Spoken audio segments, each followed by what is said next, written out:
During the month of February, we take time out of our busy lives to remember our hearts. Amber Hubbard is a 28-year-old heart disease survivor and joins me now to share her story and the importance of heart health. Welcome to the show, Amber. How are you? Thank you so much for having me. I'm doing well. Well, we're both rocking our red a little early, but kind of setting the stage for February. And I love that when you do see red, you do think heart. Unfortunately for you, your whole life you've had to focus on your heart. Talk about your story and why you're involved. Yeah, so I was actually born with a congenital heart defect called aortic stenosis. So basically my aortic valve doesn't quite work the same way that everybody else does.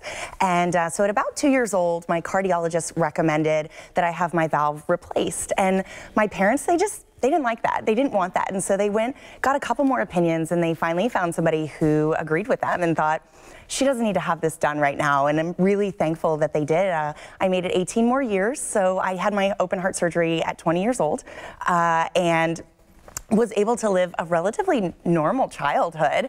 I had my visits to the cardiologist and my restrictions, but for the most part, I got to be a kid, which was great. Just listening to your story and how you've always been affected, you and I were chatting before the interview started. So many times it takes a situation or a diagnosis like yourself to become involved. Why is it important, though, for everybody to be involved? Absolutely. With cardiovascular disease, it's the #1 killer of all Americans. Stroke is the #5 killer. And for women especially, it's important to know that 1 in 3 women will die from cardiovascular disease. And we don't want that one person to be your mom, your wife, your daughter, your sister, your best friend. We want you to know about cardiovascular disease before it becomes prevalent in your life.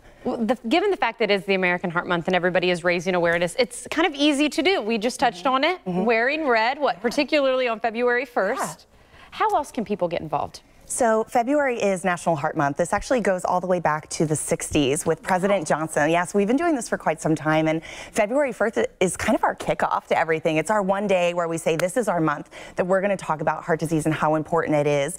So on February 1st, we all wear red. We go red to show support and to raise awareness for cardiovascular disease. We're having a Heart Healthy Walk on Bayshore on Friday. There's going to be some free blood pressure screenings going on in St. Pete's. So a lot of great ways that you can really come down and show your support for Wear Red. You got the diagnosis when you were very young. What about people out there who are like, well, I'm healthy, but I just want to make sure, is there anything else I can be doing? What tips do you have for people to kind of focus on their own health and their own heart? Absolutely. I would say know your numbers. That is the most important thing that you can do. Ask the questions when you're going to the doctor and you're having your blood pressure taken. Know what those numbers mean for you and in general, and just be aware and ask those questions. I like that. Yeah. I'm so glad you're here today to talk about it. So we talked about the walk, we talked about wearing red. Any other ways to get involved? I would say if you're really looking to get involved, the American Heart Association has so many different things that you can do, not just with our Go Red for Women campaign. We have our Heart Walk every November. We have our Black Tie Gala Heart Ball, and a lot of just really great resources out in the community that you can take part in. You know, the fact that 1 in 3 stat just really has kind of stayed with me, and I know you said that at the beginning of our conversation. Anything else you really want people out there to know? Any other things that really can stick with people to drive home this message on why you need to pay attention, not just in February, but all year long? Absolutely. So cardiovascular disease, 80% of it is preventable, 80%. Wow. So really going out there and knowing your numbers and talking to your doctor and having that awareness and spreading that awareness is the most important thing. Well, I'm so glad you were here today to talk and spread the message, share your story. We need to hear more of that. And of course, you can get involved just by wearing red on February 1st.